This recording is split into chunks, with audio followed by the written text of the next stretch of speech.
Got some people on YouTube. We're on LinkedIn and we're on X. I think you might be able to share on your channels too, maybe. Can you add channels? Okay. Maybe I have to do that before.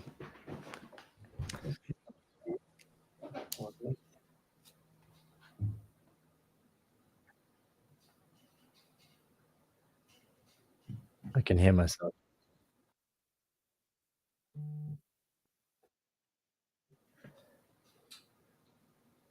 Okay, cool. I can hear my own feedback there. So how are we doing, Scott? What's going down? What's happening? How's everything in your world? It's good, man. Been busy. Been hard at work creating some good custom actions. Ready to start sharing some of these with people. So Nice. Okay, so we're on YouTube, we're on X, we're on LinkedIn. Got some people in the chat, which you should be able to see. Hey, Stephen. Hey, Josep.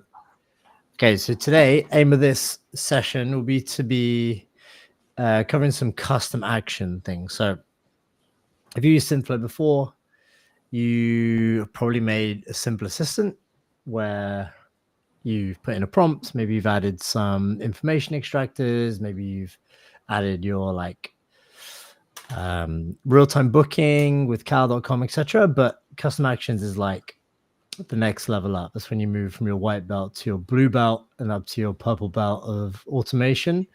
That's what Scott's going to be showing us today. So, Scott, do you want to do a quick intro? We've already done one previous workshop with Scott. Scott's one of our partners at Synthflow, does some awesome implementations and has built a bunch of voice assistants in general, automations in general. So, Scott, rip us an introduction, then we can dive straight in. yeah, sounds good. So my name is Scott AI. Legal last name is AI. Changed it about 4 months ago. I've been with Synthflow since January of last year, so 2024. I've seen them evolve over the past 13 or so months now, and it's been an exciting journey, that's for sure. One thing that they were missing a while back when I first started was the custom actions. So the ability to, obviously just kind of make this clear. If during a phone call, you could actually send an API call and get a response back and use that information inside of the phone call. So that was like the one thing I feel like that they were missing that, they finally integrated in to their platform, which really gave us the ability to use our own endpoints or use endpoints at different software companies. So I guess I'm kind of diving into that a little bit. That's good.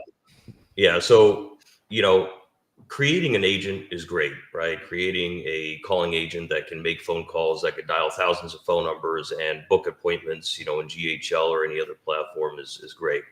But really what sets the custom action portion apart, and, if you're an agency, what would set you apart as an agency is being able to implement these custom actions into these agents to be able to have the agents perform actions during a phone call. I know a lot of people, they get confused with it. They don't know how APIs work.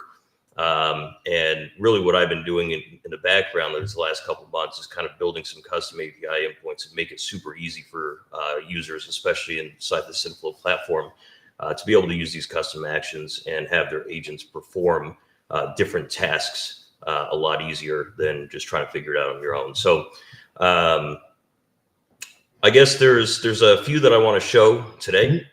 If that's fine.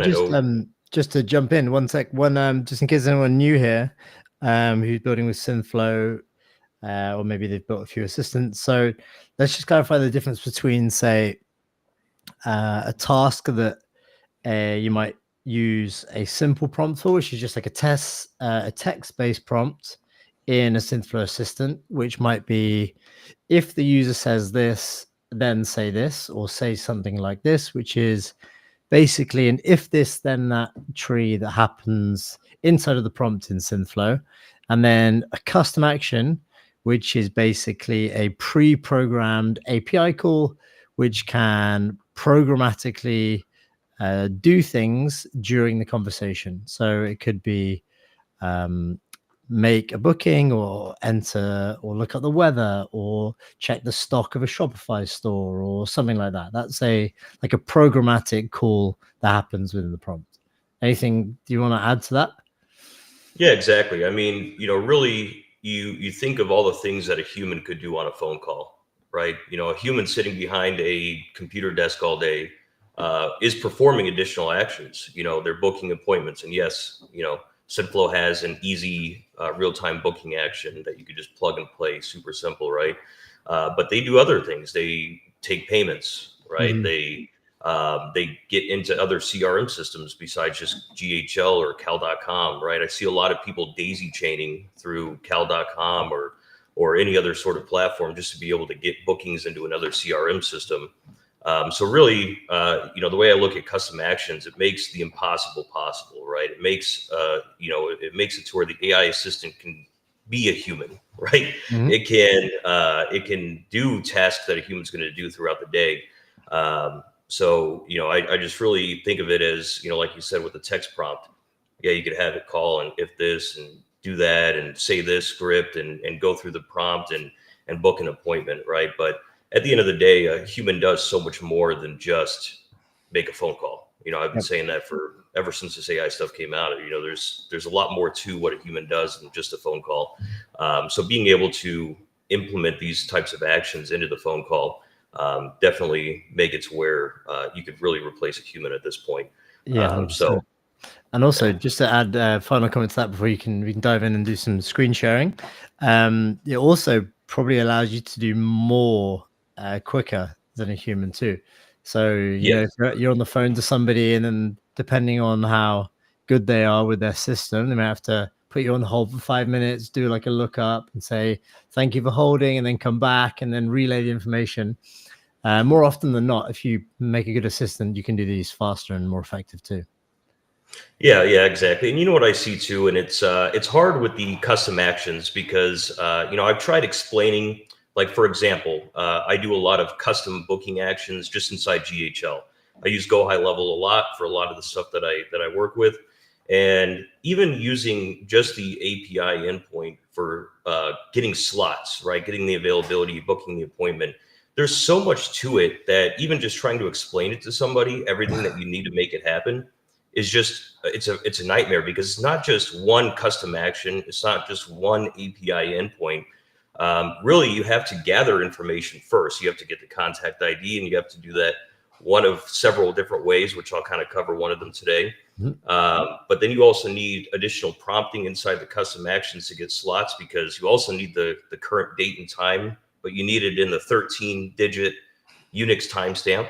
So you need to bring that into the conversation, right, for the AI to be able to do that. Plus, you have to train it how to do the math to pick up a certain amount of time frame for the start time and the end time. There's just so many things. I'm not going to go too deep into it right now. Yeah. But Okay. as simple as people think sometimes that an API endpoint could be, there's so much more that you have to do. And really, what I'm trying to do at this point now, or what I am doing, is I've created my own custom endpoints. So they're my own URL. They're my custom endpoints, but they perform some of them 6, 7, 8 different API endpoints and returns that information to the phone call, which is, really unlocks a lot of the possibilities that you could do with this because, a lot of humans, right, they perform many actions throughout the phone call. And to be able to get certain information into the phone call to use certain custom actions, you have to ping, 3, 4, 5, 6 different API endpoints, even in GHL or any other platform. But to do that on a phone call, it's not going to happen because you can't just go in sequential order. Let me ping this API, ping this API, ping this API, ping this. Okay, hey, I'm back, right? It's a really unnatural phone call. So what I've done is actually created custom endpoints that actually ping a bunch of different APIs and then restructures that information in a way to where it's super simple for the end user or the agency inside of Synthflow to be able to access that data in the phone call, even bringing in prompting into the response that people could use inside of their agents. So no longer are they having to go in and prompt all these crazy things. I've made it possible to where now it just you put a variable inside the prompt from that API endpoint, and it takes care of everything for you. Amazing. Just kind of, and whenever you want, I could kind of hop into some of these. Yeah, man, let's hop in. Go ahead and share. Hopefully, so real quick, how many people watching here are using GHL? We got 41 on YouTube, 26 on X, and we're up to 67. More people taking in. We've changed the format a bit, so we're not doing the live rooms inside the academy. So we're just broadcasting it live over Twitter, LinkedIn, and X. So, all right. So in this session today, I do want to cover a couple of things, right? I want to cover something in GHL. Which is GoHighLevel for people who aren't well versed. That's GoHighLevel. Yeah, that's most people. I feel like probably listening to this right now. A lot of people that use Synthflow use GoHighLevel. Yep. Then I also want to go into. I just actually recently finished up Service Titan integration. Which, if anybody's familiar with Service Titan, I'd love to hear if anybody's attempted to do a Service Titan integration. But we were able to not only get some customer information, which was about 500 lines of code, along with 6 different API calls just to get what we need. But then also it gets the capacity, gets the availability inside of Service Titan, and then goes in and books the appointment, which that sounds simple, right? But altogether, it was about 1,500 lines of code and probably about 15 different API calls, but within 3 actions. So, do you want to give them a quick update? What is Service Titan? It's a industry-specific CRM, is that right? Yeah. So like home services, a lot of plumbers use it, HVAC, stuff like that. Yep. It's for dispatching. So, it's not just a simple, let me book it on somebody's calendar, right? It actually has to go on a dispatch board. Typically, you're dealing with timeframes rather than specific times. So you're having to get a certain time frame and explain that time frame on the conversation. So there's a lot that goes into that one too. But the way that I structured these API endpoints, these custom ones, it brings back the data in such a way that it makes it super easy for the AI to be able to recognize what's going on and say it properly. So, gotcha. Nice. But, sounds good, man. So we've got, anybody here is using Service Titan? But I haven't heard anyone say they're using it yet, but maybe you could lock that niche down fairly quickly. Yeah, right. Well, I think the problem is it's, to integrate Service Titan, there's not, you're not doing it just with Service Titan's API endpoints. There's just no way on doing it within Synthflow like that. So it's probably steered some people away, I would imagine. Yeah, I can imagine that. But once you're in, you're good. Okay, let's see. Okay, here we go. Let me move the screen. Actually, sorry, I'm just figuring out which is the best. Okay, I guess that's the best. Is that big enough? Everyone can see it, hopefully, in the chat. Or should we make ourselves smaller?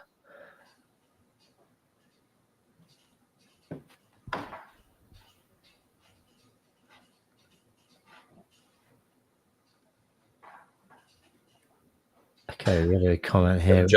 Jobber is my next one. Yep.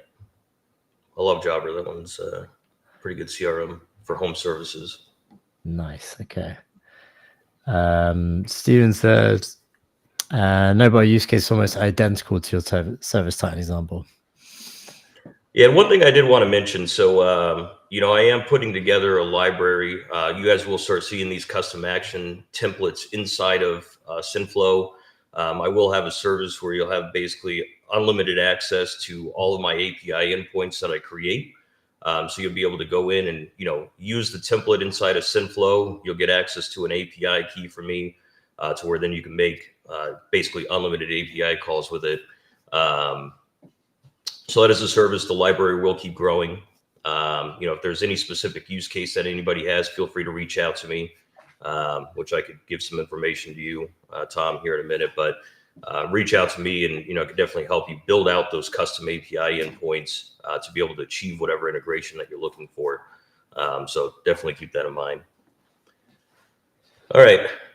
So I'll just dive right into this GHL or GoHighLevel one. So one of the problems that I see is at the beginning of a phone call, you need to, or you should be, right? If you're not doing it, you should absolutely be doing this. Any CRM system you're using, but getting the contact information, right? So bringing in the contact or the lead's information into the phone call. So say you have an inbound phone call, being able to understand who you're talking to based off of who's in your CRM system. But then also you could bring in other data like previous text message information, previous calling conversations that happen. You could even bring in notes, right? There's so much information that you could bring into a phone call and prompt the AI to be able to use that information during the phone call. So one prime example for bringing in kind of conversation history is when the like say you're making outbound calls and a user or a lead gets halfway through the conversation and then says, hey, I gotta go, and then the AI calls back 2 days later to follow up, and then it just goes, without this information, the AI starts back over and has a full-blown conversation all over again, like it never even knew that I spoke to them, right? So by bringing in the conversation history, you're able to go in and have the AI start where it picked up or pick up where it left off. And then also understand who it spoke to, what they spoke about. So you're able to bring that information in. So if you're not doing this already, you want to make sure that you're bringing in as much information into the phone call as possible at the start of every phone call. And that's where this custom API endpoint that I created has really stemmed from, right? We're actually pinging 6 different APIs here and bringing back a ton of information, which I'll show in a second. One thing I do want to know is I understand that API calls and custom actions are very difficult for people to understand. They don't know what get means, post, put, patch, delete. So all of my API endpoints that I'm creating are all post, right? Trying to keep it as simple as possible so people aren't having to guess or wondering why it's not working. So everything's a post. And then inside the configuration, and I know Pablo's making some updates in the background. Pablo is one of the developers in the back end to make it to where we can bring in more variables before the phone call. It's where you're not having to ever mess with this raw body because, if you miss a comma, for example, if this comma wasn't there, it's not going to work, right? So, we're trying to build this in a way to make it as simple as possible for anybody to come in, just type in some information in here, and then get anything that they need, right? Without having to mess with any of this, this raw body here. All right. So this is the results of the API call. So what we're doing here is we're getting the contact information from GoHighLevel. If the contact is not there yet, so it didn't find any contact, it's going to automatically create a contact for you. So then you could bring that contact ID inside of the phone conversation. We're also bringing in, because at one point I was using multiple APIs at the beginning of the phone call, which one of them was a time API to get the current date and time, which would actually make a lot of the calls fail because their API just wasn't working at sometimes. So what I did was created my own API endpoint here that's going to not only capture the GHL information, but it's also going to pick up the current date and time. And any date time API that I ever found didn't have all the information I needed, right? So I want to be able to have, and actually this isn't displaying properly. I didn't input something in correctly when I ran this, so I do apologize about that. But what it's going to do is bring in the current day of the week. And I know this isn't formatted correctly right now. There was a last minute change that I was doing before this phone call, but it's going to have the day of the week spelled out. So if it's Monday, it's going to say Monday, Tuesday, Wednesday. The date, it's going to have it as just a 2/15/2025, whatever the date is, and then the date spelled out. It'd actually say February, right? So you could actually bring that information into AI and it's going to say it properly. Unix timestamp, this is for any booking further down the line. You need that information. And then just some, the time zone, which actually real quick, I do want to mention, I'm actually picking up the time zone from the location.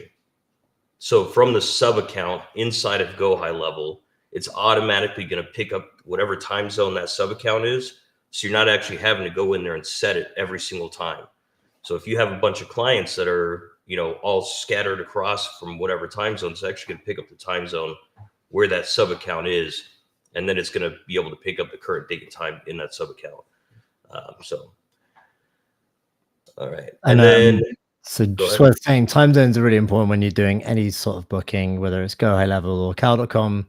You need the time zone to be able to sync up the bookings correctly. It's pretty straightforward. Yeah.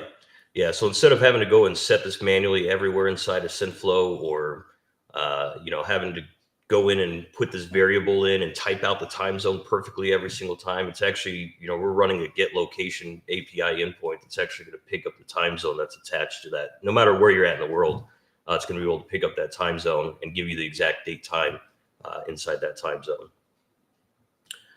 All right. Now, another one that's, I see a lot of people struggle with is like getting the GHL content, getting the custom fields inside of the, inside of the response. When you run a get contact, it actually doesn't bring in all your custom fields inside of your sub account. It actually will only bring in the ones that have a value written in it. To be able to map those, it's near impossible. And I'm not going to go too deep into it, but the way that it structures the response, there's really no way to consistently map it. So what I did was I actually bring in the custom fields and any values that have the custom fields. I'm basically matching the IDs and the names, and I'm structuring it in a way to where it's super simple for you to be able to see, hey, these are my custom fields, and it's going to list out the name and then the value of the custom fields. The contact information, it's going to bring in the contact ID for you to be able to use in further API calls or custom actions.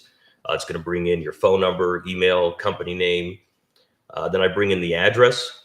So you have the address information. But I go a little step further because what I find is the AI has a hard time sometimes picking up or being able to pronounce and say full addresses and phone numbers and emails. And I could, do one of two things. I could, hey, here's the prompt to make it say the email fine. Or here I could just give you the information where you just put a variable in for the email and it's going to say it properly every single time.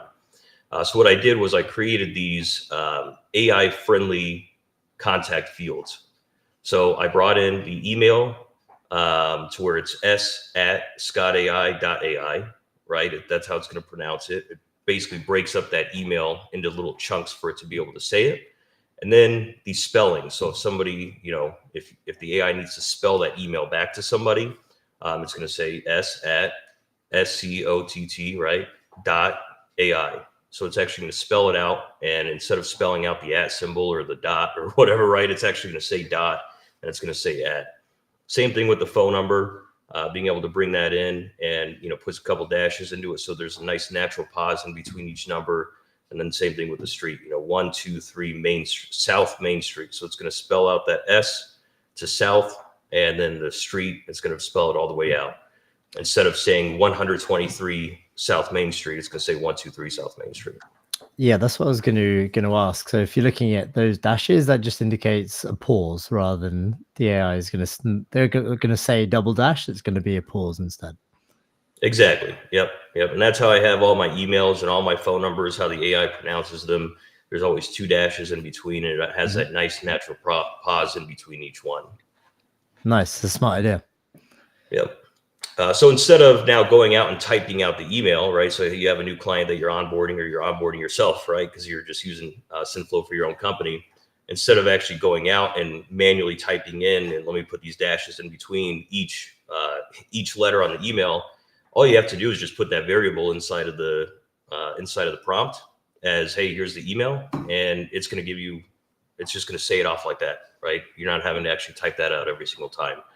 Great thing is if you're using templates or you're using, in your agency, you kind of automate some of your onboarding like we do. You could actually automate putting those variables in there to where you're not having to put the variable in it every single time, right? So you have it inside the template, and now you just copy the template and you can go in and, have that information readily available for you. And then tags. This was an important thing. Again, tags get formatted really weird when you're trying to get the tags, but we can bring in the tags and we basically just put them comma separated. So we can bring in all the tags, make it look super clean in here as well. So just some additional information that you could use. So I left out all the junk that nobody ever uses. And then I formatted everything in a way to where it's really simple to use. And then brought in the date and time. So this is like the ultimate GHL pre-call custom action to be able to bring in all the information you're ever going to need before a phone call starts. Yeah, that's cool. Jack asks, is there some way in the call logs to see what info custom functions or API calls received? I'm pretty sure you can see the result of custom actions in the call logs. Yeah, yep. In the call logs, there's an actions tab, and then you'll be able to scroll through the actions, and you'll be able to see the response that was given for every action that happened, including your info extractors and anything else. You'll be able to see all that information, live transfer. You'll be able to see all the data from that. Yep. We have another question from Stephen. Scott, at some point during the demo, when relevant, keen to see how you authenticate inbound callers to perform account level actions to prevent misuse. Is it just a phone number recognition? Yeah, I mean, that's going to be some prompting, and that's something, I do plan on building some custom API endpoints for different CRM systems that have the built-in functionality of being able to validate the ID of that person. Typically, a lot of these places aren't doing it just off a phone number, depending on your use case, obviously, right? Some of it might be based off a phone number, and some of it may be, personal records, and you have to verify the last four of their social or their address or whatever it may be. So those are just different things. And it's just really based off of your use case, but a lot of it has to come down to the prompting, right? One, you have to retrieve the information to match it against what they're telling you for one. But then there's also some additional prompting in there that you need to make happen. Got it. Okay. Nice. Yeah, it's cool. It's a well set up call that. Yeah. So you're using that for most of your builds, is that right? Yeah. Yep. I'm starting to transition this one because I've already been doing this across multiple endpoints. But what I found is, like I said earlier, to make all these different API calls happen at the same time, one, it slows things down. And then two, if you're having to do it during the phone call, I mean, just think about trying to make 6 custom actions all happen one after another because you're using information from previous API calls or previous custom actions. It's just not going to sound good. And it doesn't. I've tried it. So that's why I actually went in and created all my own endpoints that could go in and structure all this data. I know somebody has a question here. Am I going to show you how to make the API endpoints? I actually use, I don't mind telling what I use, webhook.site. I think I said that in one of my previous, previous webinars that I do with you guys. Yep. But as far as showing how I do it, I mean, it takes a good amount of time.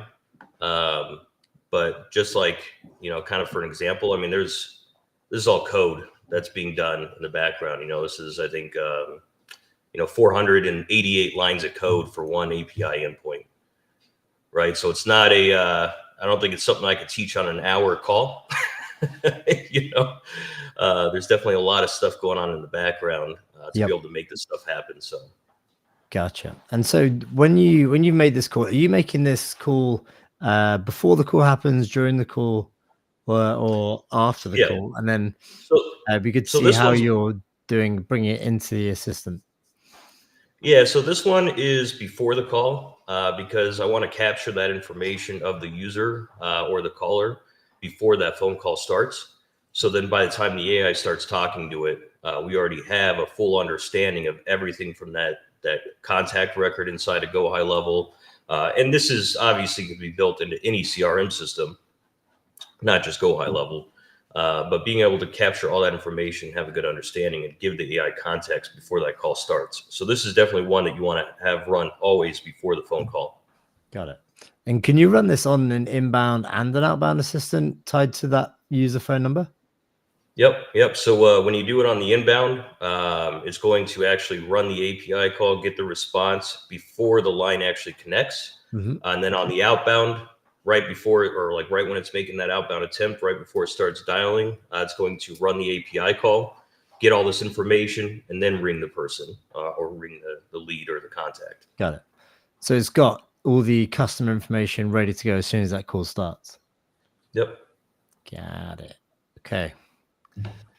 Yeah, that's cool. Nice. And so then how are you bringing it into the actual prompt with the assistant itself? Where are you kind of mapping that data? It'd be good to show if you can show how that custom action, that results field, how that's formatted into the prompt to use each piece of info. Yeah, so this is actually what I'm doing with these endpoints too, and I'll kind of show you on this one. Like I said, there was a couple last minute scrambling here before the phone conversation, but I know right here at the end on the action results, the prompt it does show depreciated. So Synthflow does plan on removing this area, but as I was talking to Pablo and the importance of having something like this, especially for templates, right? Because obviously, for you to go type this all out into every single prompt is not going to work out. It's just not, right? It's not feasible. So we need a place, and what they're going to do is leave a note section potentially, or even leave this section in here. But what I'm doing in these templates that I create is just have the full information and any prompting that you need inside of this area, to where now you could just copy and paste this right into your prompt. And on any templates that I create, there will be videos on how to do that, where to place it inside of your prompt, right? It has to be easy. So you're not actually having to go in and type out all these variables and whatnot, right? You could actually just go bring this in with a copy and paste. Got it. That's nice. Has anybody done anything like this before in the chat? If you're watching now, has anybody set up in a similar way to how Scott's done it, or have you approached it in a different way? Or maybe someone's just getting started? Yeah, let us know. Okay, so you've got a bunch of info in there. Can we see that again down the bottom? See all the okay, so you've got name, phone, email address, street, unit, city, state, zip, customer. And this one, by the way, this one is a service titan. I don't have this in here yet for the GHL pre-call. Okay. Right, it's not in there yet, but I'm just giving you an example of what it would look like potentially, right? And I can show you a couple of the other ones that I have here as well. Yeah, that's cool. And I'll just jump into this real quick for like the booking one.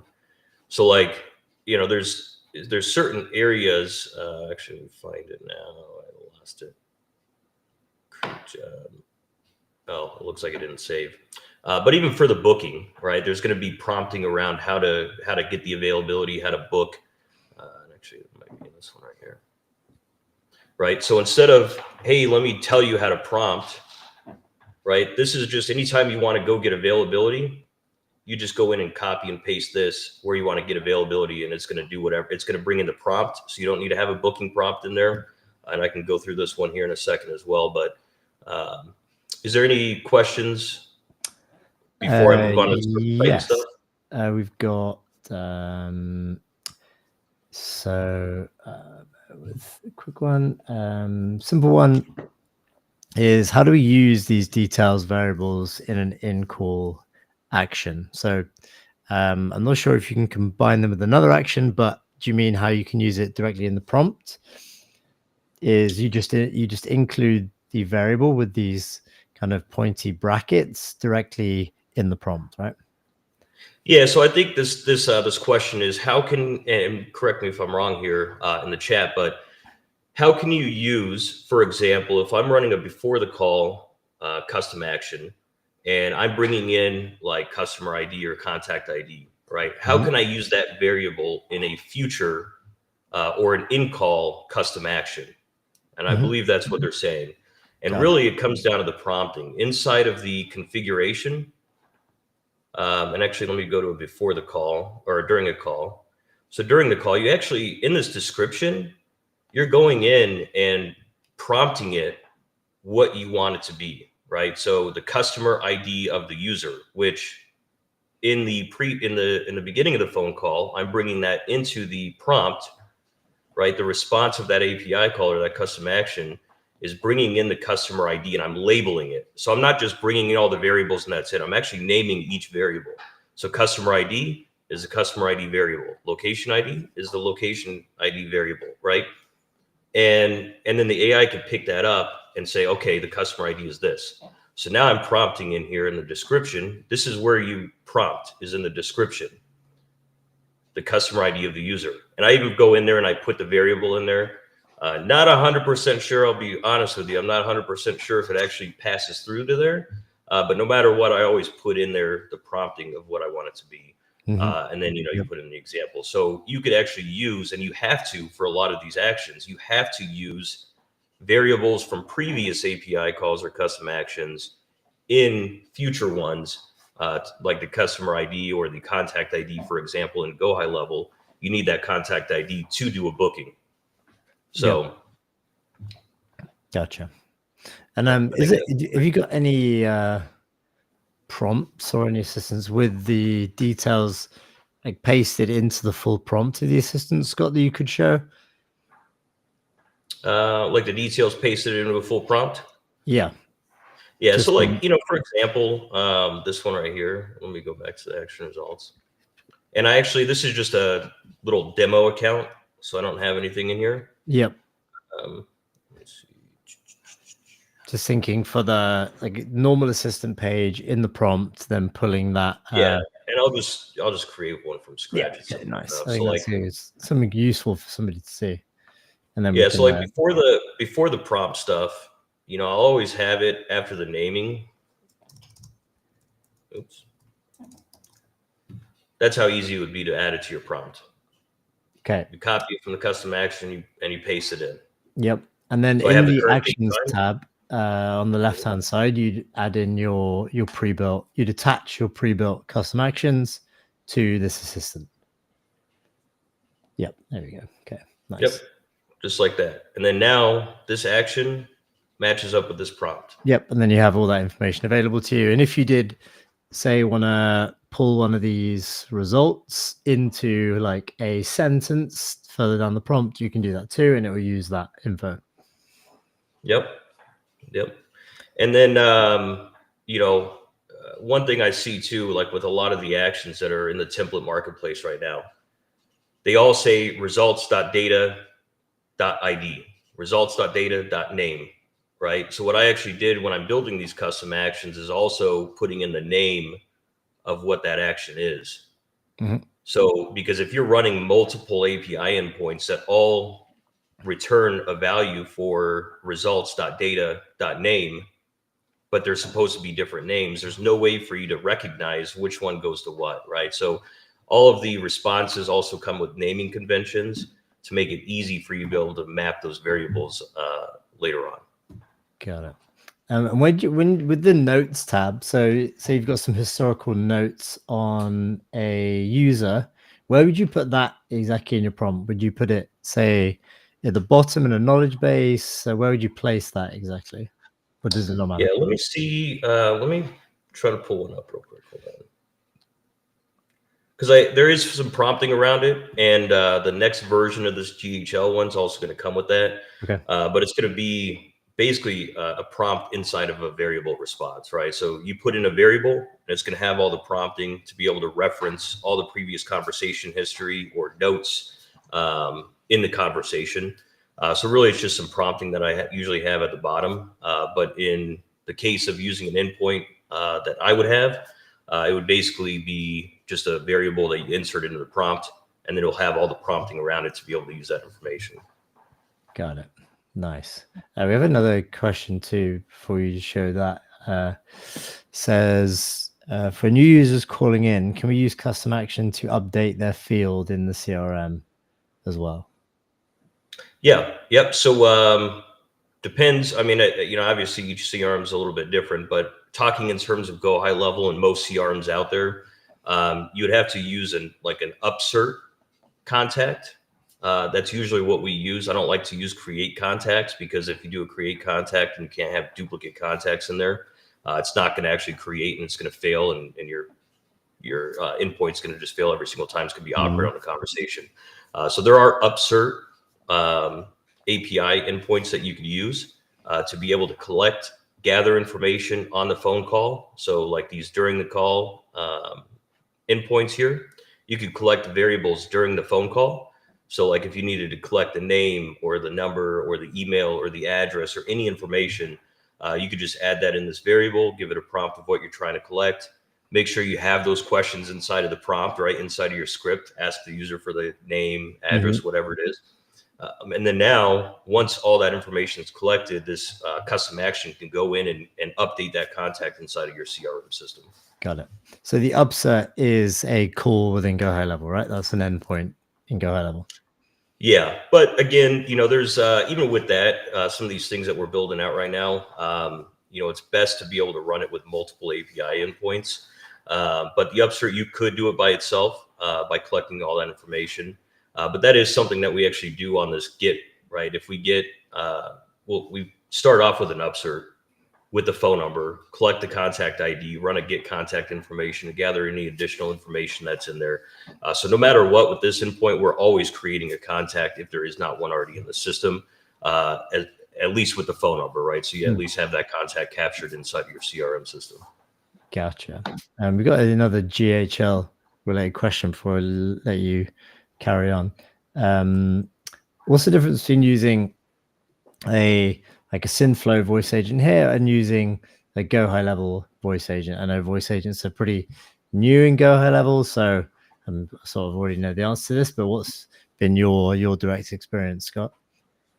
Yeah, I've tried out the voice assistants inside of GHL, and I think the one thing that kind of steered me away from it so far is the custom actions, right? Because I'm all about making functional agents, not ones that just make phone calls and trigger off workflows. And I'm not too sure that GHL can even book appointments yet or not, unless you build some custom workflows in the back end once it's done. But to be able to make the AI functional, you really need these custom actions. You need to be able to send API calls during the phone conversations, get responses back, and be able to use that in the conversation or use that in further actions down the line. Because a human does that. A human doesn't just go, hey, we're going to have this conversation. And then after the conversation, I'm going to go do all this other stuff, which there is that part too. And we do a lot of that in the background too, after the phone call. But for this conversation, obviously, we're just talking about custom actions here. But I think there's just too many limitations right now in GHL. Okay. I think Synthflow is just, the amount of growth that you guys had in the past, 12 months since, or 13, 14 months since I've been with you guys, has been insane. And I think GHL is just starting out with their stuff. So, I think it'll be a little bit of time before they catch up to what you guys are doing. Nice. Sounds good. So what are we looking at now? We're looking at a Service Titan action here, are we? Yep. So the Service Titan, this is going, and I'll go through these a little bit quicker. Obviously, I don't want to bore you guys to death here, but to be able to go in and book an appointment for a new customer or an existing customer, even there's a lot of things that have to happen, right? The first one is, we're going to get that customer information. So we're going to bring in the day of the week, the date spelled, the time, so we can use this information inside the phone call.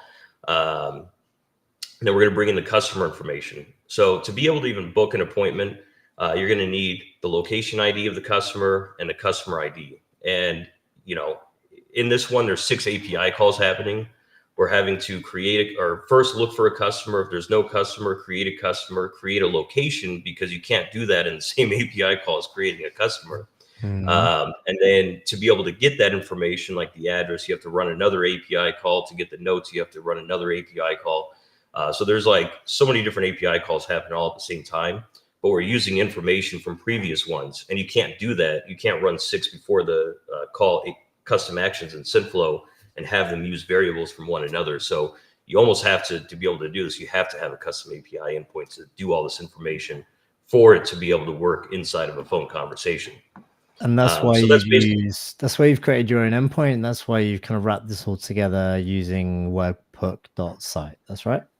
Exactly. What I found, I've run into a lot of issues, trying to access other companies or other CRM systems APIs, but being able to use those programmatically inside of a voice agent is completely different than, you know, running something in Python or running something in your own custom app that's off of a phone call, right? There's a lot of things that have to happen for all these APIs to work together. So, you know, really, you almost have to kind of build your own API endpoints to be able to make some of these integrations even possible.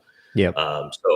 And you're a bit time compressed too. So this needs to happen before the person picks up. Exactly. So you can't just, you have to make sure that happens quickly. Yep. So the first thing, you know, starting off, we're just basically going in and gathering all the information on that customer record. If there isn't one, we're creating it. We're creating the location so we could use those IDs in future actions. That's the whole purpose of doing that. Then the next one is bringing in the available slots, right? So being able to bring in all the available times. Now, I'll tell you the response to bringing in available times within Service Titan. This is the other issue, is you get just an endless scrolling record of an available slot and then 50 technicians that are available for that slot. And then you get the next slot and then 50 ones that are available, right? So you're getting this mass amount of data that's impossible to map inside of a custom action inside here, right? And then even if you were able to go in and map maybe the first few available slots, the AI is not going to even know how to say it because it's the date time format that it is, and it doesn't really give you any clear instructions. So what I've done here is, one, I make it super simple to for a user of Synthflow, just to put the name of the job type, because I'm not going to go too deep in Service Titan. If you use it, you already know. But instead of running additional API calls before, just to be able to get like the job type ID, which you need to be able to get the slots and be able to book an appointment, I just make it to where you just put in the name, and then I run all the stuff in the background to be able to get that ID for you. To make it super easy, you know, whether you're implementing it for yourself or you're implementing it for 100 different companies that are using Service Titan. And then what I do is I also bring in the prompt for the booking to where you're not having to write your own booking prompt. You just put that variable in there and it's going to already have the booking prompt for you. Then what I do is I reformat all the available slots to where now it's going to show you the arrival window, and it's going to say it in a way where the AI will sound natural, right? Hey, you know, Friday, February 21st, nice. With an arrival time between 8 a.m. and 1 p.m. instead of 2025, 221, you know, it's not going to say it in this weird time. Yeah. But then I also bring in the start UTC and end UTC because I need that in the next custom action to be able to book, to be able to book the actual job. Got it. Right. So now it's going to go in and show you all the available slots, which in the beginning, when I'm configuring, I give an option, and actually it's not going to show it there, but I basically give an option to put a buffer time.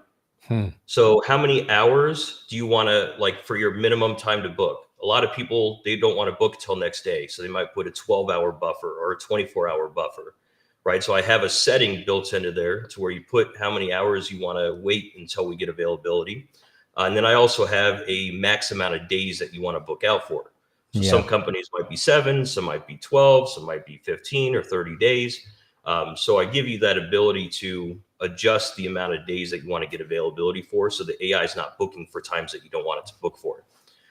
Gotcha. So with that, just a quick question, Scott. Sorry, when you're like formatting these really nicely with these slots, that's happening in webhook.site too, I guess. You're formatting that response. Yeah, that's part of the 500 lines of code for this one single endpoint. Yeah. Okay, got it. Nice. That's awesome. That's a really good way to actually show how to like structure an output in a way that's friendly for a voice AI to use. Yeah. Nice. And then like this one, you know, instead of you going and figuring out, okay, how do I write this? Right. You just go and copy and paste this anytime you want to get availability. And then it's going to go in and get that availability for you. So you're not having to figure out, because I know that it takes, you know, some people, it's like, how do I even reference this? How do I even make this custom action happen? You know, and they go try all these different things and try all this prompting, but they don't know what they're doing. So it's just too hard. so they don't even use it. But now all you have to do, any endpoint that comes from me is going to have, just a copy and paste solution where you can go pop that in. I'll have a video of where you need it to go. And it just makes it super simple there. That top line there is actually really important too. When you're pasting that in, which says use the service title and get capacity, Scott AI tool to get the current availability, and then use the current instructions. That basically just lets the AI know when to call that tool, and that's going to sit inside your prompt. And that is the exact name of the custom action, which the AI can then use. Yeah. Nice.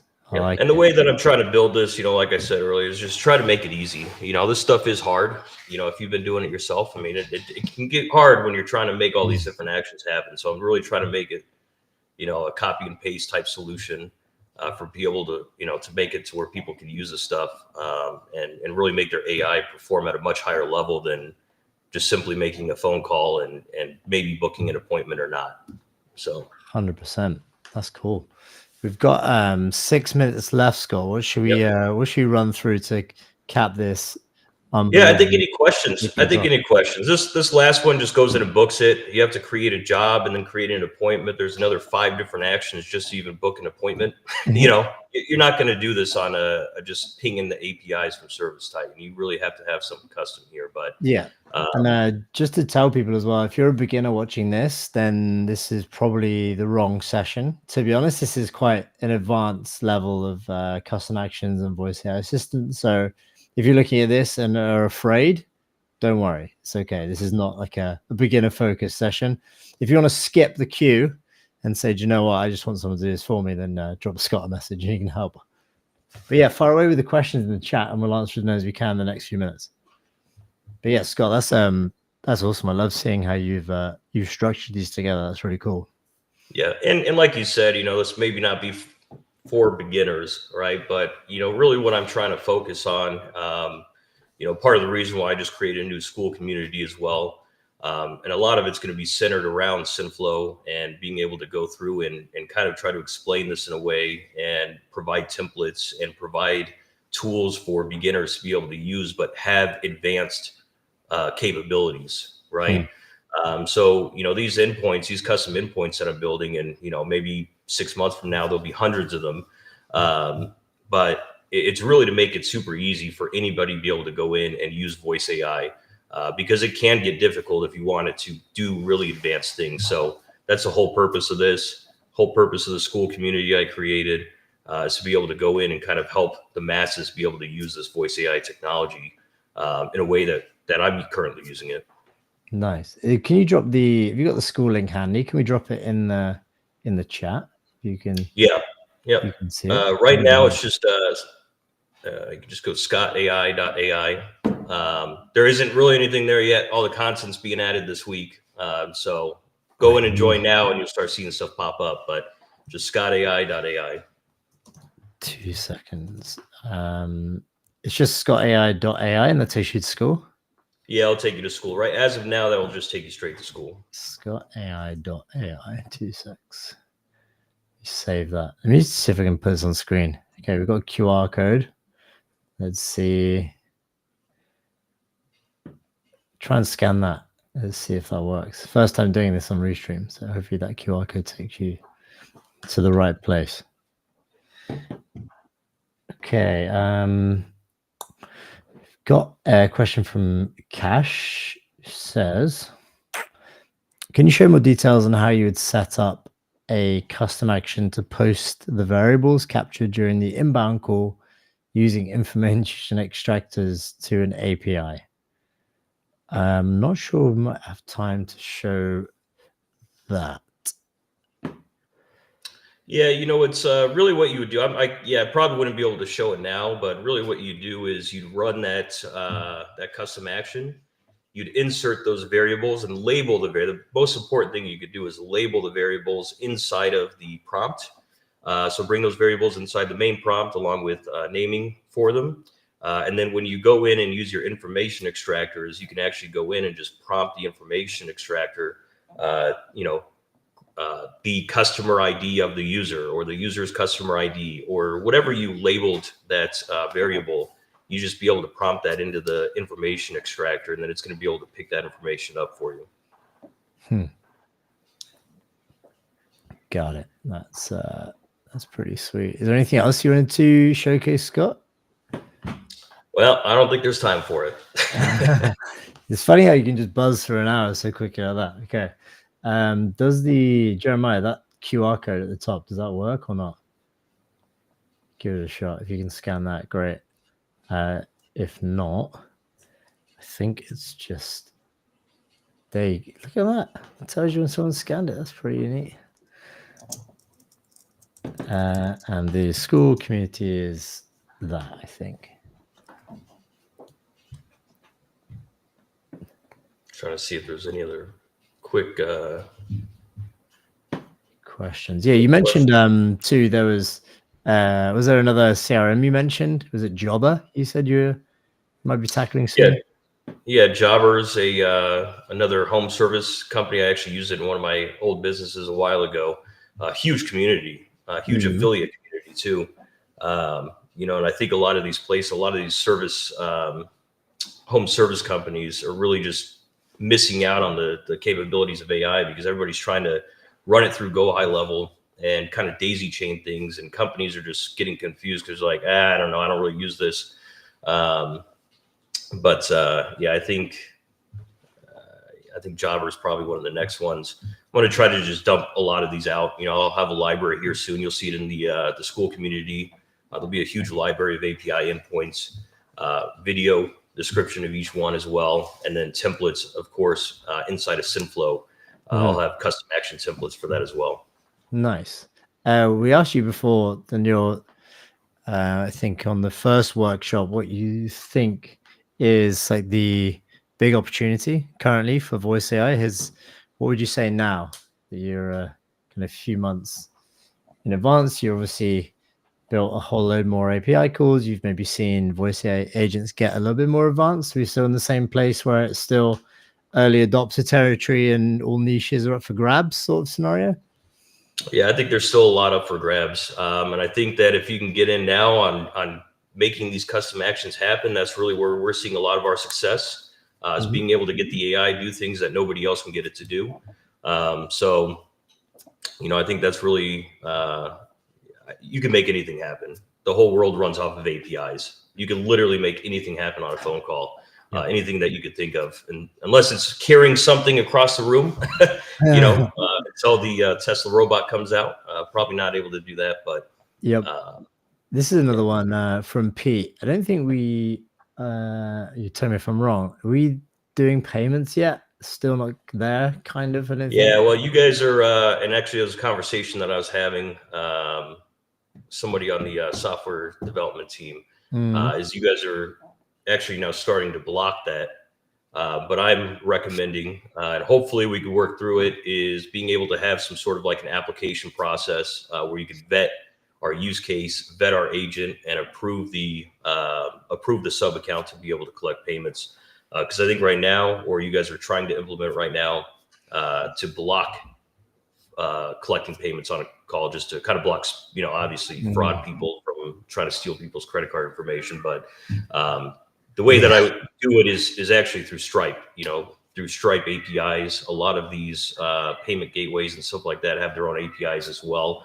But again, by just trying to go off and do it endpoint by endpoint, there's just too many of them to happen to create a payment.